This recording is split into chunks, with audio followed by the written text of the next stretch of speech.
যদি কেউ ইসলাম ধর্মকে বিচার করতে চায় তাহলে মুসলিমরা বা মুসলিম সমাজ কি করে সেটা দিয়ে বিচার করলে হবে না। আপনারা যদি ইসলাম ধর্মকে ঠিকভাবে বিচার করতে চান আপনাকে বিচার করতে হবে মূল ধর্মগ্রন্থগুলো দিয়ে। ইসলাম ধর্মের মূল ধর্মগ্রন্থগুলো হলো পবিত্র কোরআন এবং শেষ নবী মুহাম্মদ সাল্লাল্লাহু আলাইহি সাল্লামের সহিহ হাদিস। আমি চ্যালেঞ্জ করছি মানুষের মধ্যে থেকে যে কোনো লোক মাত্র একটা নীতি খুঁজে বের করেন পবিত্র কোরআন থেকে অথবা সহিহ হাদিস থেকে যেটা সামগ্রিকভাবে মানবতার বিরুদ্ধে। মনে করেন আপনি পরীক্ষা করে দেখবেন একটা গাড়ি কতখানি ভালো, আর মার্কেটের লেটেস্ট গাড়িটা মার্সিডিজ 600 ACL মার্কেটে নতুন এসেছে। একজন লোক যে গাড়ি চালাতে জানে না সে স্টিয়ারিং হুইলের পেছনে বসলো, তারপর গাড়ি নিয়ে অ্যাক্সিডেন্ট করলো। আপনারা কাকে দোষ দেবেন, গাড়িকে না ড্রাইভারকে? কাকে দোষ দেবেন, গাড়িকে না ড্রাইভারকে? আপনারা ড্রাইভারকে দোষ দেবেন। যদি কেউ গাড়ি চালাতে না জানে আর সেটা নিয়ে অ্যাক্সিডেন্ট করে আপনারা গাড়িকে দোষ দেবেন না। যদি পরীক্ষা করতে চান গাড়িটা কতখানি ভালো তখন গাড়িটার বৈশিষ্ট্যগুলো দেখতে হবে, এর পিকআপ কত, নিরাপত্তা ব্যবস্থাগুলো কেমন, গাড়িটার স্পিড কত, গিয়ারের অবস্থা কি, তারপরে বলতে পারবেন গাড়িটা কতখানি ভালো।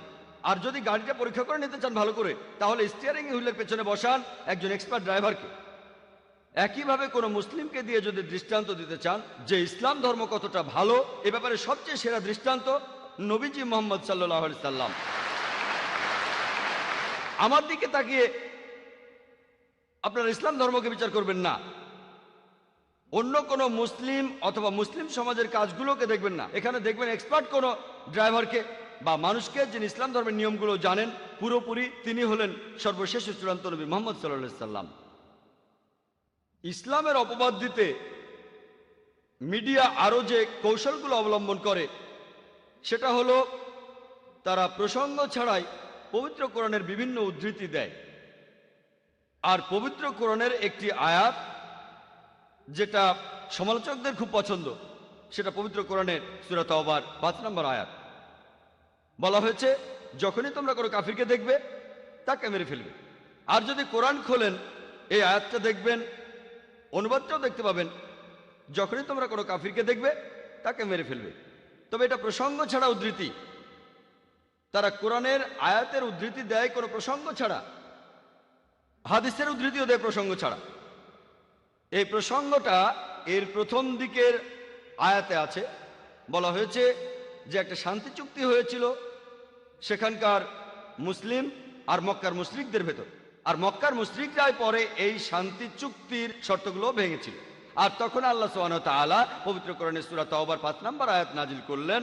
তিনি এখানে মক্কার মুশরিকদের উদ্দেশ্যে চূড়ান্ত প্রস্তাবটা দিয়েছেন, তোমরা আগামী 4 মাসের মধ্যে সব ভুল শুধরে ফেলো, তা না হলে তোমাদের যুদ্ধ করতে হবে। আর সেই যুদ্ধক্ষেত্রে আল্লাহ বলেছেন মুসলিমদের উদ্দেশ্যে তোমরা ভয় পেও না, যুদ্ধ করো, যেখানে তোমাদের শত্রুদের দেখবে মেরে ফেলো। যে কোনো আর্মি জেনারেল সৈন্যদের মনোবল বাড়ানোর জন্য স্বাভাবিকভাবে এই কথা বলবেন, যেখানে শত্রুদের দেখো মেরে ফেলো। এই কথা বলবেন না যেখানে শত্রুদের দেখো সেখানে তোমরা মরে যাও। তাই এখানে যুদ্ধক্ষেত্রের কথা বলা হচ্ছে।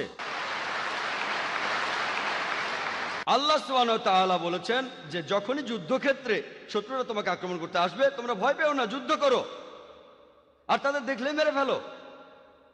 চিন্তা করেন এখনো যদি আমেরিকা আর ভিয়েতনামে যুদ্ধটা চলতে থাকতো আর আমেরিকার প্রেসিডেন্ট বলতেন তোমরা যুদ্ধক্ষেত্রে উৎসাহিত করার জন্য সৈন্যদের বলবেন, বা কোনো আর্মি জেনারেল বলতেন যেখানে তোমরা দেখবে কোনো ভিয়েতনামিকে তাকে মেরে ফেলো, এটাই প্রসঙ্গ। কিন্তু যদি প্রসঙ্গ ছাড়া বলি যে আজকে আমেরিকার প্রেসিডেন্ট বলছে যেখানেই তোমরা ভিয়েতনামিকে দেখবে তাকে মেরে ফেলো, আমেরিকার প্রেসিডেন্ট একটা কসাই, এটা প্রসঙ্গ ছাড়া উদ্ধৃতি। আর সব সমালোচককেই দেখেছি হয় এখানেই শেষ করে নয়তো একটা আয়াত বাদ দিয়ে যায়। আর অরুণ সুরি ইসলামের একজন বিখ্যাত সমালোচক ইন্ডিয়ায় অর্থাৎ আমার দেশে, তিনি তার বইতে লিখেছেন দ্য ওয়ার্ল্ড অফ ফতোয়াজ। তিনি সূরা তাওবার 5 নম্বর আয়াতটা বলার পর লাভ দিয়ে গেছেন 7 নম্বর আয়াতে। কারণটা জানেন? কারণ 6 নম্বর আয়াতেই তার এই অভিযোগের উত্তর আছে। সূরা তাওবার 6 নম্বর আয়াতে বলছে কাফিরদের কেউ শত্রুদের কেউ আশ্রয় প্রার্থনা করলে শুধু সাহায্য করলে হবে না, বলা হয়েছে তাকে নিরাপদ কোনো স্থানে পৌঁছে দেবে যাতে সে আল্লাহর বাণী শুনতে পায়। একজন সবচেয়ে দয়াবান সবচেয়ে দয়াবান আর্মি জেনারেল হয়তো এমনটা বলবেন, শত্রু যদি চলে যেতে চায় তাকে চলে যেতে দাও। কোরআন এমনটা বলছে না। কোরআন বলছে যদি শত্রুরা শান্তি চায় তাহলে তোমরা তাদের নিরাপদ স্থানে পৌঁছে দাও। আর কোরআনের প্রায় সবগুলো আয়াতেই যেখানে বলা হয়েছে যুদ্ধের কথা আর যুদ্ধক্ষেত্রের কথা বা অত্যাচারের বিরুদ্ধে, অবিচারের বিরুদ্ধে, তারপরের আয়াতে বলা হয়েছে যে শান্তি সবচেয়ে ভালো সব জায়গায়, কারণ ইসলাম হলো শান্তির ধর্ম।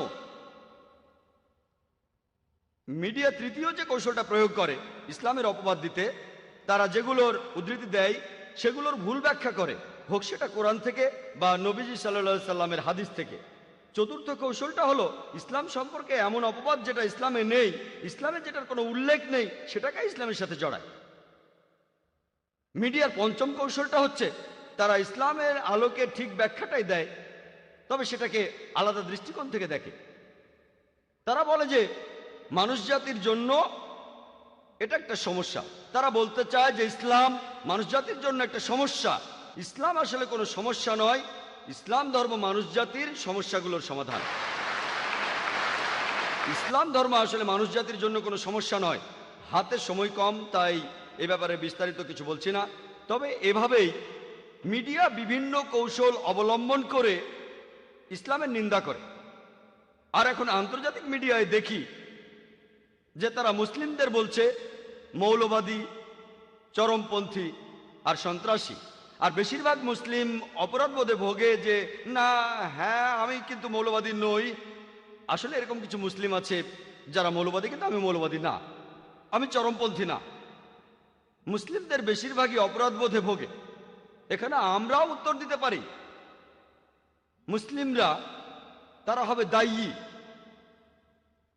ইসলামের বাণী অন্যের কাছে পৌঁছে দেওয়া প্রত্যেক মুসলিমের জন্য আবশ্যক। পবিত্র কোরআনের সূরা ইমরানের 110 নম্বর আয়াতে উল্লেখ করা হয়েছে, কুনতুম খায়রা উম্মাতিন উখরিজাত লিন-নাস, তোমরাই শ্রেষ্ঠ উম্মত, মানুষ জাতির জন্যই পৃথিবীতে তোমাদের আবির্ভাব হয়েছে। কুনতুম খায়রা উম্মাতিন উখরিজাত লিন-নাস তা'মিরুনা বিল মারুফি ওয়া তানহাউনা আনিল মুনকার ওয়া তু'মিনুনা বিল্লাহ, কারণ তোমরা সৎ কাজের নির্দেশ দাও, অসৎ কাজের নিষেধ করো এবং আল্লাহকে বিশ্বাস করো। আমাদের বলা হয়েছে খায়রা উম্মাহ, মানে শ্রেষ্ঠ উম্মত, কারণ আমরা সৎ কাজের নির্দেশ দেই, অসৎ কাজে নিষেধ করি আর আল্লাহকে বিশ্বাস করি। আমরা যদি সৎ কাজের নির্দেশ না দেই, যদি অসৎ কাজে নিষেধ না করি, তাহলে আমাদের মুসলিম বলা যাবে না। তখন আমাদের বলা যাবে না খায়রা উম্মাহ। মুসলিম হিসেবে আমাদের গর্ববোধ করা উচিত। এখন আমাদের টেবিলটা উল্টে দিতে হবে। আমার মনে আছে যখন মার্শাল আর্ট শিখতাম আমার তরুণ বয়সে, কোনো তরুণী আছি মাশাআল্লাহ, তখন আমি স্কুলে পড়তাম।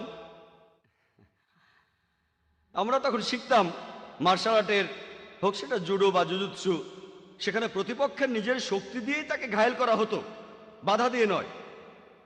কেউ আমাকে ধাক্কা দিচ্ছে, সে সাইজে অনেক বড় আর আমি, আমাকে তো দেখতেই পাচ্ছেন হালকা পাতলা, তারপরেও আমি সামনে কোনো পোডিয়াম রাখি না। এটাও মিডিয়ার একটা কৌশল, এভাবে তারা শরীরটাকে ঢেকে রাখে। আমি চাই আমার বডি ল্যাঙ্গুয়েজ সবাই দেখেন। তাহলে খুব বড় সড়ো কোনো একজন লোক যদি আমাকে ধাক্কা দেয়, তাকে বাধা না দিয়ে ওই ধাক্কাকে কাজে লাগিয়ে তাকে ফেলে দিতে হবে। আর যত বড় সাইজ তত সহজে ফেলা যাবে। মিডিয়া এখন মুসলিমদেরকে বলে মৌলবাদী। এই মৌলবাদী শব্দটার অর্থ কি? মৌলবাদী শব্দটার সঠিক অর্থ হলো যে মানুষ কোনো একটা বিষয়ের মূল নীতিগুলো অনুসরণ করে থাকে। যেমন ধরুন, যদি কোনো লোক সে হতে চায় একজন বিজ্ঞানী, তাহলে তাকে বিজ্ঞানের মূল নীতিগুলো মেনে চলতে হবে। যদি সেই লোক বিজ্ঞানের ব্যাপারে মৌলবাদী না হয়, সে ভালো বিজ্ঞানী হতে পারবে না। যদি একজন লোক ভালো গণিতজ্ঞ হতে চান, তাহলে তাকে গণিতের মূলনীতিগুলো অনুসরণ করতে হবে। যদি সেই লোক গণিতের ব্যাপারে মৌলবাদী না হয়, সে ভালো গণিতজ্ঞ হতে পারবে না।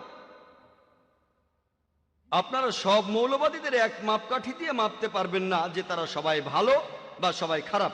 মৌলবাদীরা যে যে ক্ষেত্রে মৌলবাদী সেটা দেখেই আপনাদের তাদের বিচার করতে হবে। যেমন ধরুন, একজন লোক মৌলবাদী ডাকাত, তার কাজ ডাকাতি করা, সে সমাজের জন্য ক্ষতিকর। আর অন্যদিকে একজন লোক মৌলবাদী ডাক্তার, যে লোক হাজারো মানুষের জীবন বাঁচায়, সে সমাজের জন্য উপকারী। সব মৌলবাদীকেই এক মাপকাঠিতে মাপতে পারবেন না। আপনাকে এখানে দেখতে হবে যে সে কোন ক্ষেত্রে মৌলবাদী, তারপরে বলবেন সে ভালো না খারাপ। আমি আমার নিজের কথা বলতে পারি, আমি একজন মৌলবাদী মুসলিম, আর আমি মৌলবাদী হিসেবে নিজে গর্বিত, কারণ আমি ইসলামের মূল নীতিগুলো সব সময় অনুসরণ করার চেষ্টা করি। আর আমি জানি ইসলাম ধর্মে এমন একটা মূল নীতিও নেই যেটা সামগ্রিকভাবে মানবতার বিরুদ্ধে যায়। ইসলাম ধর্মের কিছু মূলনীতি আছে যেগুলোকে অমুসলিমরা মনে করে সেগুলো মানবতার বিরুদ্ধে, কিন্তু আপনি যদি সেই নীতিগুলো ব্যাখ্যা করে বুঝিয়ে বলেন আর বিভিন্ন পরিসংখ্যান বলেন, এমন একজন নিরপেক্ষ লোকও পাবেন না যে লোক ইসলাম ধর্মের মাত্র একটা মূলনীতি খুঁজে বের করবে যেটা সামগ্রিকভাবে মানবতার বিরুদ্ধে যায়। সেজন্য আমি একজন মৌলবাদী মুসলিম হিসেবে গর্বিত। ওয়েবস্টার ডিকশনারি পড়লে সেখানে দেখতে পাবেন যে এই মৌলবাদী শব্দটা প্রথম ব্যবহার করা হয়েছিল একদল প্রোটেস্ট্যান্ট খ্রিস্টানদের বোঝাতে আমেরিকাতে, যেটা ছিল বিংশ শতাব্দীর প্রথম দিকে। এর আগে খ্রিস্টান চার্চ বিশ্বাস করত শুধুমাত্র বাইবেলের আদেশগুলো ঈশ্বর প্রদত্ত। এই প্রোটেস্ট্যান্ট খ্রিস্টানরা আমেরিকাতে বিংশ শতাব্দীর প্রথম দিকে প্রতিবাদ করেছিল যে এই বাইবেলের আদেশগুলোই শুধু নয়, বাইবেলের প্রত্যেকটা শব্দ, প্রত্যেকটা অক্ষরই এসেছে ঈশ্বরের কাছ থেকে। যদি কেউ প্রমাণ করতে পারে যে বাইবেলের কথাগুলো ঈশ্বর প্রদত্ত, এই আন্দোলনটা ভালো আন্দোলন। আর অন্যদিকে যদি কেউ প্রমাণ করতে পারে বাইবেলের কথাগুলো ঈশ্বর প্রদত্ত না, এই আন্দোলনটা ভালো আন্দোলন নয়। অক্সফোর্ড ডিকশনারি দেখেন, তাহলে দেখবেন যে অক্সফোর্ড ডিকশনারি অনুযায়ী সেখানে মৌলবাদী শব্দটার একটা সংজ্ঞা দেয়া আছে। বলা হয়েছে মৌলবাদী একজন ব্যক্তি যে কোনো ধর্মের প্রাচীন নিয়মগুলো কঠোরভাবে অনুসরণ করে। তবে আপনারা যদি অক্সফোর্ড ডিকশনারির নতুন সংস্করণটা দেখেন, সামান্য চেঞ্জ হয়েছে। বলা হয়েছে যে মৌলবাদী হলো একজন ব্যক্তি যে কোনো ধর্মের প্রাচীন নিয়মগুলো কঠোরভাবে অনুসরণ করে, বিশেষ করে ইসলাম। এই বিশেষ করে ইসলাম কথাটা এখন জুড়ে দেওয়া হয়েছে।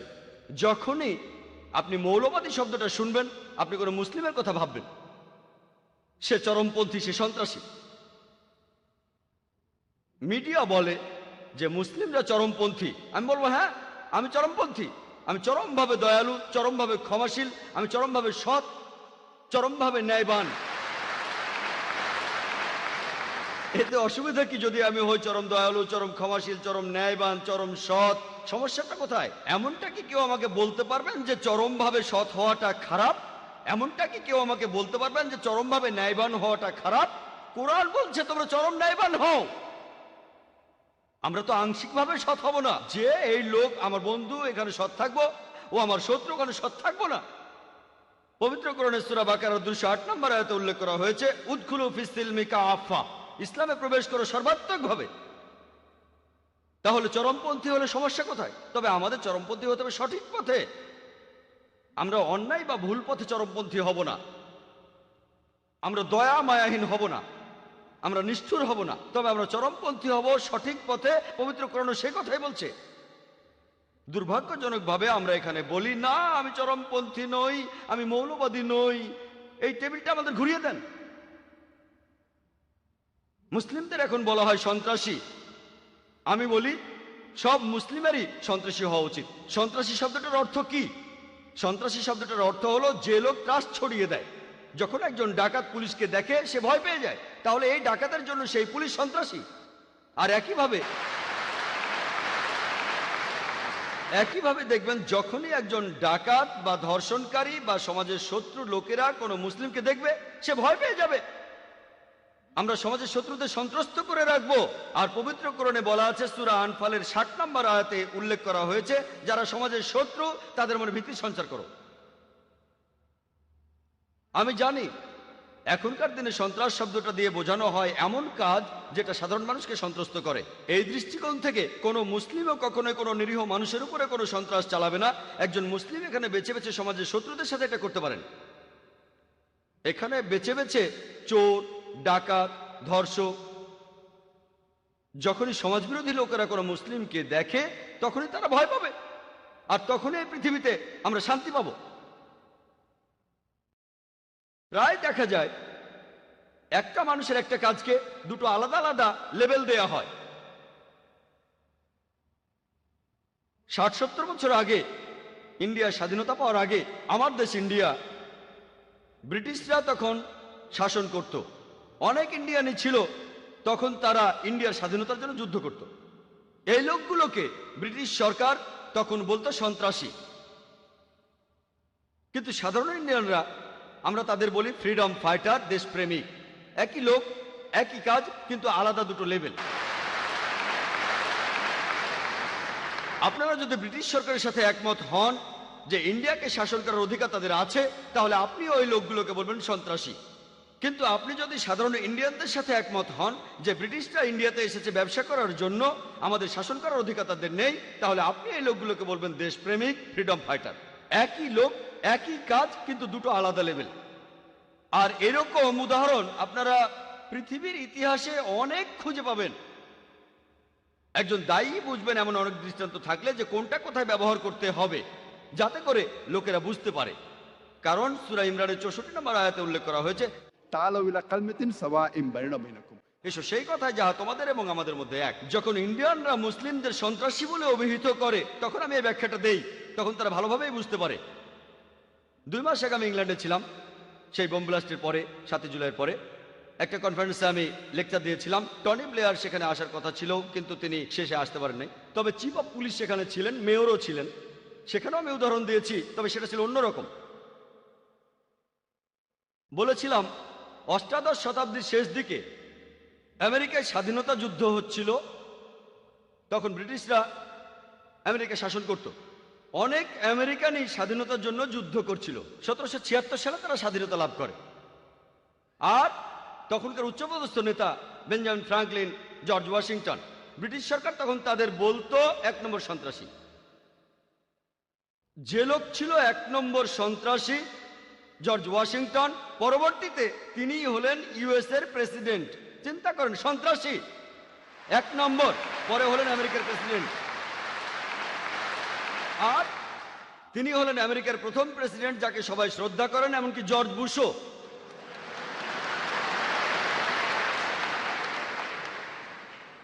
এই হচ্ছে মিডিয়া।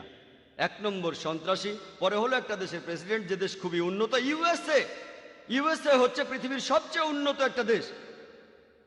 আর সে দেশের প্রথম প্রেসিডেন্ট কে ছিলেন? একজন সন্ত্রাসী। এছাড়া বলতে পারি নেলসন ম্যান্ডেলার কথা। বর্তমান দক্ষিণ আফ্রিকার আগে দক্ষিণ আফ্রিকার ক্ষমতায় ছিল শ্বেতাঙ্গ বর্ণবাদী সরকার। নেলসন ম্যান্ডেলাকে এই শ্বেতাঙ্গ বর্ণবাদী সরকার আটকে রেখেছিল 25 বছর রোবেন আইল্যান্ডে, আর তাকে বলা হতো 1 নম্বর সন্ত্রাসী। পরবর্তীতে যখন দক্ষিণ আফ্রিকা বর্ণবাদী সরকারের হাত থেকে মুক্ত হলো, তখন দক্ষিণ আফ্রিকার প্রেসিডেন্ট হলেন ম্যান্ডেলা।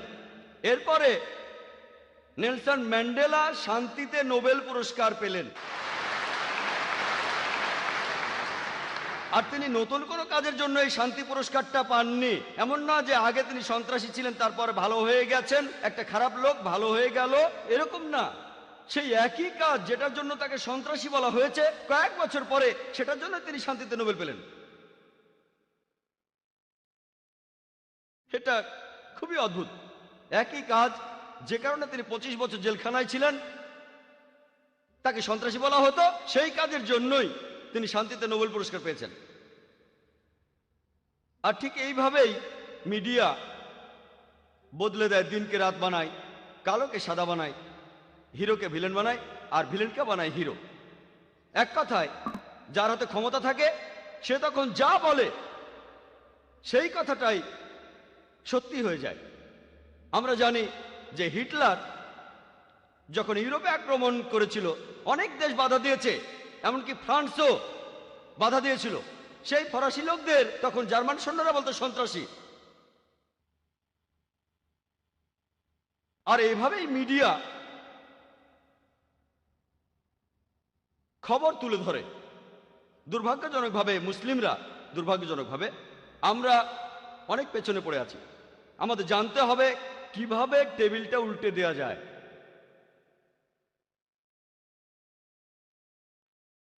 আর বর্তমানে ইসলামের যে শব্দটা নিয়ে সবচেয়ে বেশি ভুল ধারণা আছে, সেই শব্দটা হলো জিহাদ। এ ব্যাপারে শুধু অমুসলিমদের ভুল ধারণা আছে তা নয়। এই জিহাদ শব্দটা নিয়ে এমনকি মুসলিমদের মধ্যেও অনেকে ভুল ধারণা পোষণ করে। অনেক লোকই ভাবে যে কোনো যুদ্ধ যদি মুসলিমরা করে থাকে, যে কোনো কারণে হোক, সেটা ক্ষমতার জন্য হোক, নিজস্ব লাভের জন্য হোক, সেটা টাকার জন্য, সেটাই হচ্ছে জিহাদ। মুসলিমরা যে যুদ্ধে অংশগ্রহণ করে, হোক সেটা ক্ষমতার জন্য, নিজস্ব লাভের জন্য বা টাকার জন্য, সেগুলো জিহাদ নয়। জিহাদ একটা আরবি শব্দটা এসেছে জাহাদা থেকে, যার অর্থ চেষ্টা করা, যার অর্থ সংগ্রাম করা। ইসলাম ধর্মে শব্দটার অর্থ নিজের বিভিন্ন অন্যায় আকাঙ্ক্ষার বিরুদ্ধে চেষ্টা আর সংগ্রাম করে যাওয়া। এর অর্থ সমাজের উন্নতির জন্য চেষ্টা আর সংগ্রাম করে যাওয়া। এর অর্থ যুদ্ধক্ষেত্রে আত্মরক্ষার জন্য চেষ্টা আর সংগ্রাম করে যাওয়া। আরেকটা অর্থ অন্যায় অত্যাচারের বিরুদ্ধে চেষ্টা আর সংগ্রাম করা। জিহাদ শব্দের অর্থ চেষ্টা আর সংগ্রাম করা। যদি কোনো ছাত্র পরীক্ষায় পাশ করার জন্য চেষ্টা আর সংগ্রাম করে যায়, তার অর্থ সে জিহাদ করছে। তাহলে জিহাদের অর্থ চেষ্টা আর সংগ্রাম করা। অনেক অমুসলিম আছেন, তারা জিহাদের অনুবাদ করেন, বাংলায় বলেন পবিত্র যুদ্ধ। দুর্ভাগ্যজনকভাবে অনেক তথাকথিত মুসলিম বিশেষজ্ঞ এমনকি তারাও বলে থাকেন জিহাদ হলো পবিত্র যুদ্ধ। পবিত্র যুদ্ধের আরবি, যদি আপনি পবিত্র যুদ্ধ শব্দটার আরবি করেন, সেটা হারবুম মুকাদ্দাসা। এই হারবুম মুকাদ্দাসা শব্দটা পবিত্র কোরআনের কোথাও উল্লেখ করা নেই। এই শব্দটা নবীজি সাল্লাল্লাহু আলাইহি সাল্লামের কোন সহিহ হাদিসে উল্লেখ করা হয়নি। এই পবিত্র যুদ্ধ শব্দটা প্রথম ব্যবহার করা হয়েছিল ক্রুসেডারদের বোঝাতে, যখন এই ক্রুসেডাররা খ্রিস্টান ধর্মের নামে হাজারো নিরীহ মানুষ হত্যা করত, তখন তারাই এর নাম দিয়েছিল পবিত্র যুদ্ধ। এখন এই শব্দটা ব্যবহার করছে মুসলিমদের উদ্দেশ্যে। তাহলে এই হলো মিডিয়া। প্রথমে তারা মৌলবাদী বলে বোঝাতো খ্রিস্টানদের, এখন বলে মুসলিমদের। পবিত্র যুদ্ধ বোঝানো হতো খ্রিস্টানদের ক্রুসেডকে, এখন বোঝায় মুসলিমদের যে জিহাদ মানে পবিত্র যুদ্ধ। জিহাদ শব্দের অর্থ চেষ্টা আর সংগ্রাম করা। প্রত্যেক মুসলিমেরই দায়ী হওয়া উচিত। আমাদের নবীজি বলেছেন, সহিহ বুখারীতে উল্লেখ করা হয়েছে, বল্লিগু আন্নি ওয়ালাউ আয়া, প্রচার করো যদি একটি মাত্র আয়াত জানো। হয়তো বলবেন না, আমি যেদিন শেখ আহমেদ দিদাতের মতো হব সেদিনই দাওয়া শুরু করব, সে সময় আপনার কখনো আসবে না। যদি আপনি ইসলাম সম্পর্কে মাত্র একটা আয়াত জানেন, যদি সেটা সঠিকভাবে জানেন, আপনি তাহলে ইসলাম প্রচার করবেন। প্রত্যেক মুসলিমের দায়ী হওয়া উচিত। আমরা আসলে আল্লাহ সুবহানাহু ওয়া তাআলার নির্দেশ মেনে চলছি না, আর এ কারণেই আমরা পিছিয়ে আছি। আল্লাহ বলেছেন তিনি তাদের সাহায্য করবেন না যারা নিজেদের সাহায্য করে না। এখানে দোষ আমাদের, এ দোষ আমাদেরই।